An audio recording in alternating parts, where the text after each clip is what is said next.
오늘 저와 여러분들이 함께 나누실 말씀은 요한복음 3장 17절서부터 19절까지 말씀입니다.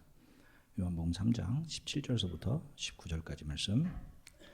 우리말 성경으로 하나님 말씀 한 목소리로 같이 읽으시겠습니다. 하나님께서 자신의 아들을 세상에 보내신 것은 세상을 심판하려는 것이 아니라 그 아들을 통해 세상을 구원하시려는 것이다. 아들을 믿는 사람은 심판을 받지 않는다. 그러나 믿지 않는 사람은 이미 심판을 받았다. 하나님의 독생자의 이름을 믿지 않았기 때문이다. 그 심판은 이것인데 곧 빛이 세상에 왔지만 사람들은 자기 행위가 악하기 때문에 빛 대신 어두움을 사랑한 것이다. 아멘. 할렐루야. 한 주간 동안 평안들 하셨습니까? 예, 아직도 이렇게 여행 중인 가족들 또 아우러브 다니시는 분들이 또 많습니다. 또 무사히 잘 마치시고 또 돌아오시기를 바랍니다.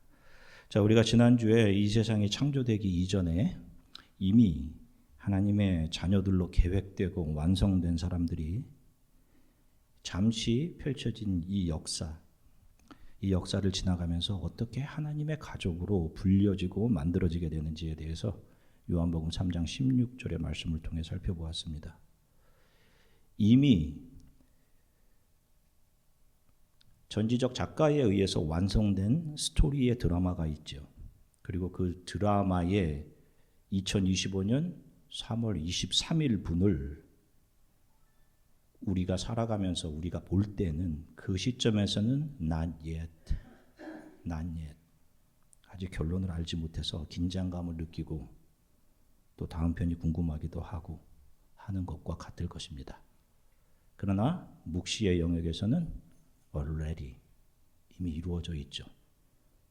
그것이 이 현재를 살아가는 우리들에게 산 소망이 되는 것이죠.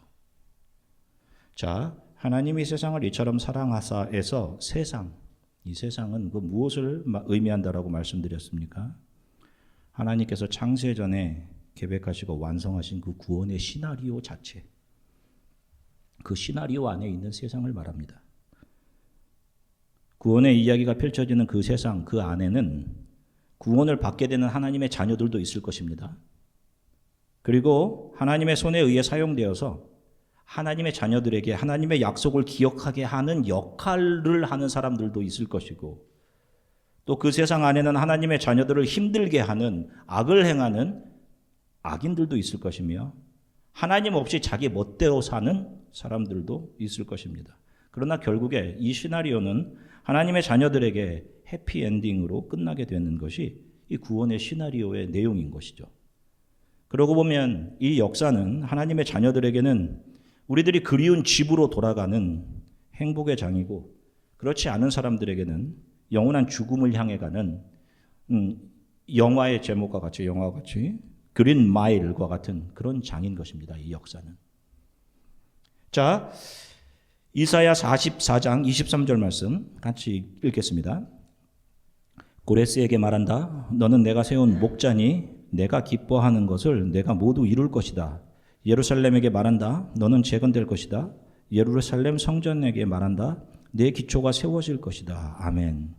자, 조금 어려울 수 있지만 조금만 집중해서 들으시면 이해하실 수 있을 것 같아요. 자, 바벨론 왕국을 무너뜨리고 그 다음에 세워진 나라가 페르시아 제국입니다. 지금의 이란 왕국이죠. 그 페르시아 제국을 세운 왕이 고레스입니다. 자, 그런데 오늘 지금 이사야서에서 우리가 읽은 이 44장 28절 말씀은 페르시아라는 나라가 세워지기도 전, 그 나라 왕 고레스가 나타나기 약 200년 전에 하나님께서 이사야에게 주신 말씀입니다. 왕의 이름까지 정확하게. 아마 당시 이 예언이 있은 후 200년 후에 나타난 이 고레스 왕, 바벨론을 정복하죠. 엄청난 대제국을 이룬 이 고레스 왕이 200년 전에 기록된 이스라엘의 예언서에 자신의 이름이 나오는 것을 보고 아마 적잖이 놀랐을 것입니다. 그래서 그가 이스라엘의 신을 믿는 이스라엘 백성들을 잘 대해 주었다라고 이야기하는 역사학자들도 있습니다. 200년 전의 예언에서 자기의 이름이 나오다니.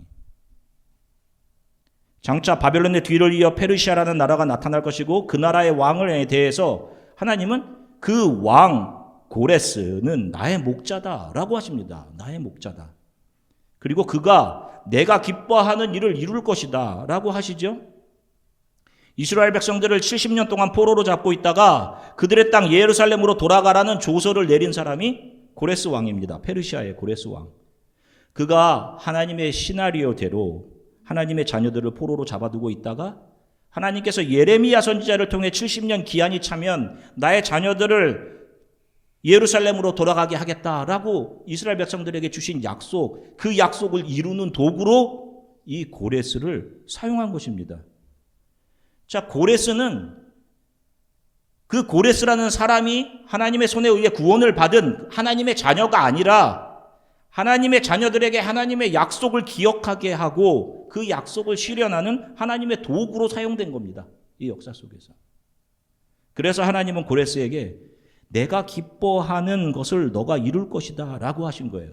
고레스를 사랑하고 고레스를 기뻐하신 것이 아니라 하나님의 자녀들을 사랑하신 것이고 그 고레스가 그 자녀들을 돌려보내겠다고 약속하신 하나님의 약속을 이루는 그 도구로 사용된 것. 그 일에 대해서 하나님께서 기뻐하신 것이죠. 제가 몇 년 전에 한 백인 목사님과 성경에 대해 이야기를 나눈 적이 있습니다. 이 목사님은 게이와 레즈비언의 결혼 주례를 아주 여러 번 집례했던 그런 분이세요.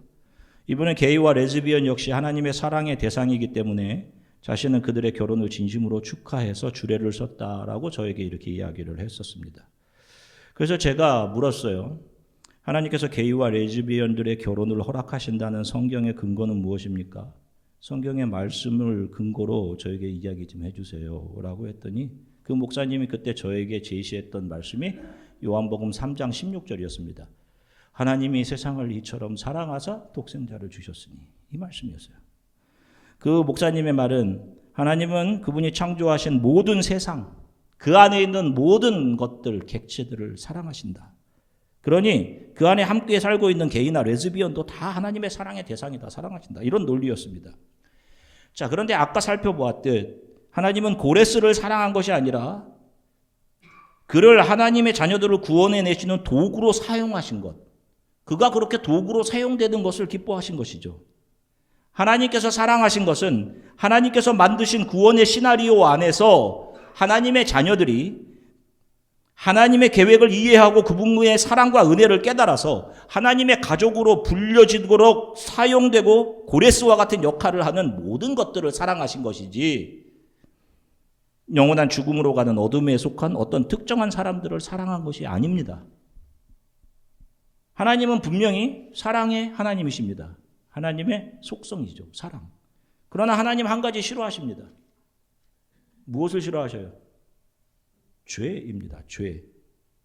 자, 로마서 1장 26절부터 27절 같이 읽겠습니다. 하나님께서는 이 때문에 그들을 수치스러운 정욕에 내버려 두셨습니다. 여자들은 남자와의 정상적인 관계를 비정상적인 관계로 바꾸고 남자들도 마찬가지로 여자와의 정상적인 관계를 버리고 서로 정욕으로 불타올랐습니다. 그들은 같은 남자끼리 부끄러운 일을 저질렀고 이런 타락한 행위로 인해 그들 자신이 마땅한 징벌을 받았습니다. 자, 보세요. 성경은 분명하게 동성애에 대해서 타락, 죄라고 분명하게 말합니다. 성경이 죄라고 말하고 있는 것을 죄라고 알려주고 있는 곳이 교회입니다. 사람이 병이 들었을 때 당신은 이런 병이 들렸습니다라고 이야기해 주는 곳은 병원입니다.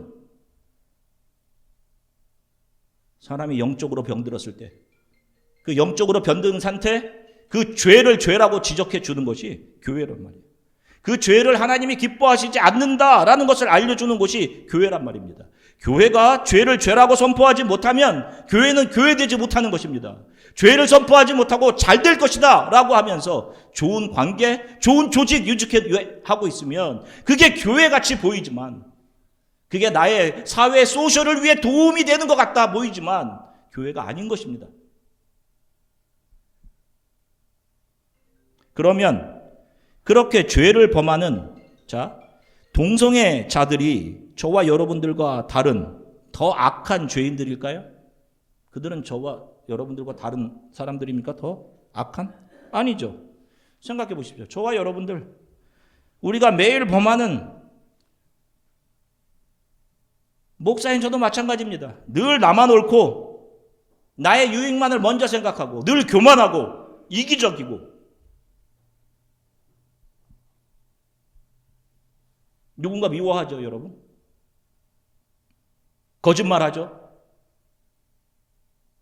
가족들에게조차 화를 폭발하죠. 누군가 욕하고 원망하고 아프게 하죠, 여러분. 다 죄입니다. 우리는 모두 다 죄인들이에요. 그런데 교회가 이것을 죄라고 선포하는 이유는 정죄의 목적이 아니라 그런 죄인들을 향한 하나님의 은혜가 있음을, God's remedy, 그 은혜의 필요성이 있음을 알려주기 위해서입니다. 병을 당신 암이요 라고 얘기해 주는 이유는 여기에 대한 정확한 치료 위해서 알려주는 것이죠. 똑같아요. 그 죄에서 빠져나올 수 있는 길이 있음을, 하나님께서 준비하신 치료가 있음을, 누구든지 인생의 광야의 길에서 불뱀에게 물려서 사탄에게 물려서 영원한 죽음으로 끌려가고 있는 참혹한 상태에 있는 죄인들이 십자가에 달리신 예수 그리스도를 믿고 바라보게 되면 살게 된다는 그 구원의 메시지. 우리들의 죄를 위해 우리들을 살려내시기 위해 하나님께서 가장 사랑하시는 존재를 이 역사 안으로 우리를 위해 내어주셨다라는 그 사랑의, 하나님의 사랑과 예수 그리스도의 십자가의 은혜를 알려주기 위해 교회는 죄를 죄라고 선포해야 하는 것입니다. 우리가 매주 함께 모여 하나님을 예배하고 예수 그리스도의 이름으로 기도하죠. 찬양하고. 우리는 세상 사람들과 무엇이 다른 걸까요, 여러분? 여러분, 크리스찬이티, 크리스찬의 아이덴티티, 여러분들은 세상과 무엇이 다른 사람들인가요? 예배 드리고 나서도 욕심대로 살죠. 하나님, 예수 그리스도가 여러분들의 삶의 탑 프라이어리티로 늘 있습니까? 조금 나를 불편하게 하는 다른 사람들에게 좀 분노하잖아요? 내가 원하는 대로 되지 않으면 화내고 그러죠. 도대체 우리는 세상 사람들과 다른 게 무엇인가? 우리 크리스찬들은 자신이 죄의 비참한 상태에 비참한 상태에 있음을 아는 사람들입니다. 내가 죄의 비참한 상태에 있습니다. 그래서 자신 안에 있는 이 죄성, 죄의 악함을 보고 자기 자신에 대해 절망하는 사람들, 자신을 신뢰할 수 없게 된 사람들, 그들을 크리스천이라고 해요. 자, 로마서 7장 18절 말씀 쉬운 성경으로 같이 읽겠습니다. 나는 내 안에, 다시 말해서 나의 죄악된 본성 안에 선한 것이라고는 하나도 존재하지 않는다는 사실을 압니다. 선을 행하려는 바람은 내게 있지만 선을 행할 수는 없습니다. 아멘. 보세요. 또 계속해서 로마서 7장 24절 나는 참으로 비참한 사람입니다. 누가 나를 이 사망의 몸에서 구원해내겠습니까? 여러분 어떠세요? 여러분들에게 이런 절박함이 있으십니까? 있으세요? 내 안에 있는 이 죄의 구덩이가 얼마나 깊은지, 그 자신 안에 있는 악한 본성으로 인해서 자신이 얼마나 비참한 상태에 있는지 사도 바울은 절규하죠.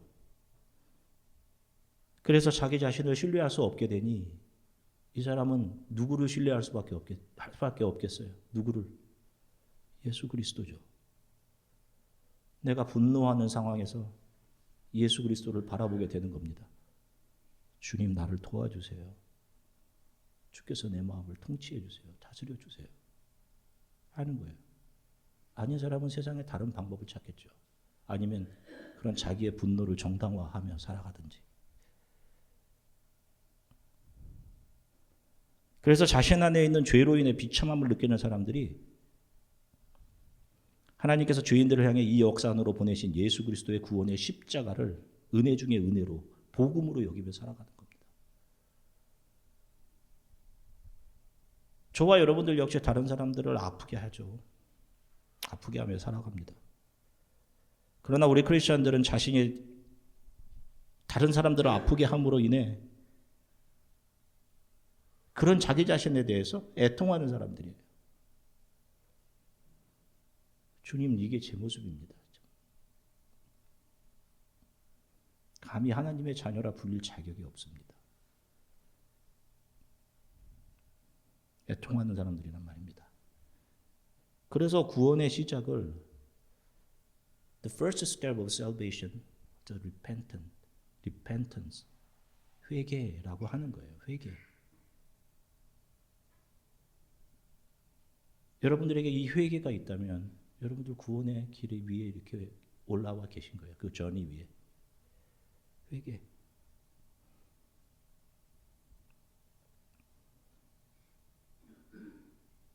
그리고 그런 자신을 용서해 주신 하나님의 은혜와 사랑이 있음을 알게 된 사람들이 크리스천인 거예요. 그래서 이들의 삶에서는 시간이 지나가면 지나갈수록 다른 사람들을 아프게 함이 자신의 삶에서 조금씩 설 자리를 잃어버리게 되는 겁니다. 어두움, 차가움 속에 있다 빛으로 왔으니 그의 삶에 따뜻함이 나타나는 게 정상이겠죠.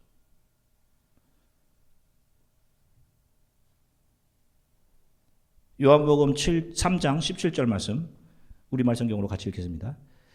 하나님께서 자신의 아들을 세상에 보내신 것은 세상을 심판하시려는 것이 아니라 그 아들을 통해 세상을 구원하시려는 것이다. 아멘. 보세요.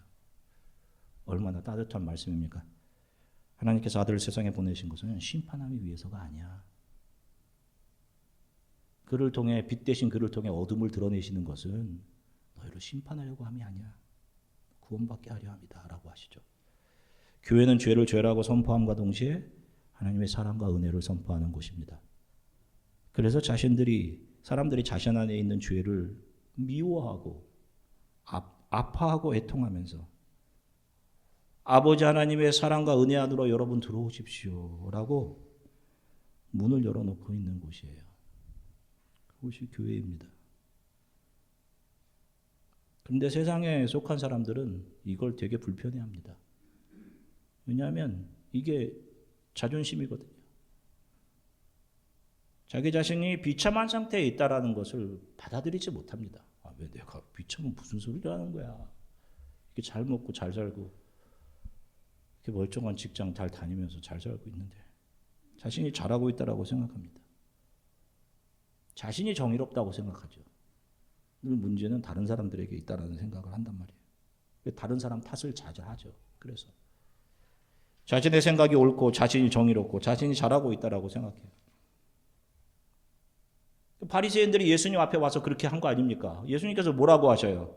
너희가 스스로 소경이라고 했으면 너희에게 죄가 없을 텐데 너희가 스스로 잘하고 있고 잘 보고 있다라고 하니 너희에게 죄가 그대로 있다라고 하시지 않습니까? 요한복음 3장 19절 말씀 같이 읽겠습니다. 그 심판은 이것인데 곧 빛이 세상에 왔지만 사람들은 자기 행위가 악하기 때문에 빛 대신 어두움을 사랑한 것이다. 보세요. 자신의 악한 행위를 어두움으로 덮으려고 하는 것을 심판이라고 해요. 악한 행위를 어두움으로 덮으려는 것.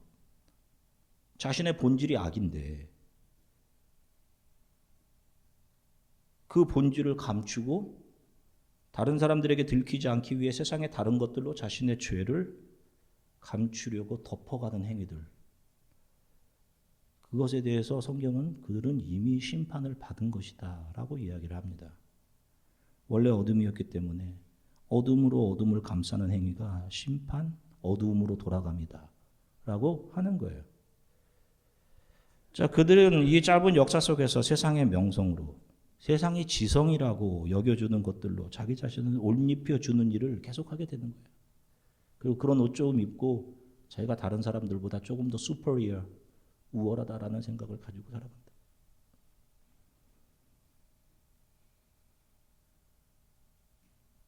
그런 것들 안에 자기 자신을 감추는 거죠.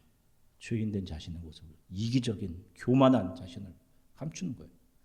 그러나 그런 세상의 옷으로 영원한 생명을 얻을 수 없습니다. 그리고 하나님의 눈을 피할 수 없죠. 그래서 죄를 짓고 자신의 손으로 나뭇잎을 해서 부끄러움을 가리고 옷을 해입고 하나님을 피해서 나무 뒤에 숨은 하와와 아담을 하나님께서 부르시고 그들의 옷을 벗겨내시죠. 하나님께서. 그리고 짐승을 잡아 그 가죽으로 손수 하나님께서 해서 입혀주시지 않습니까? 뭐예요? 내가 손수 너희들의 부끄러움, 죄 이거 가려줄게 라고 하시는 것이죠.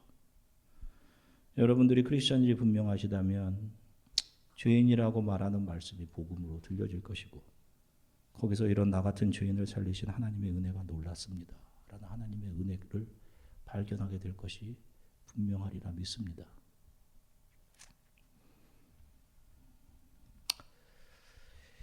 예수를 믿는다는 것, 장대에 달린 구리뱀을 바라본다는 것은 독사에 물려 내가 죽게 된 자라는 비참하고 절박한 사실을 알게 된 사람들, 그 사람들이 하나님의 말씀이 그렇다면 내가 믿습니다. 그렇게 하겠습니다 라고 하고 치료, 구원이 하나님으로부터 나옴을 믿고 주를 신뢰함으로 바라보는 거예요. 그래서 바라본 자들이 낫게 되는 것이죠. 그러나 내가 비참한 상태에 있다는 사실을 알지 못하는 사람들에게는 그 구리뱀, 십자가에 달리신 예수의 십자가는 헛소리에 불과한 것이죠. 뭔 소리를 하는 거야 지금.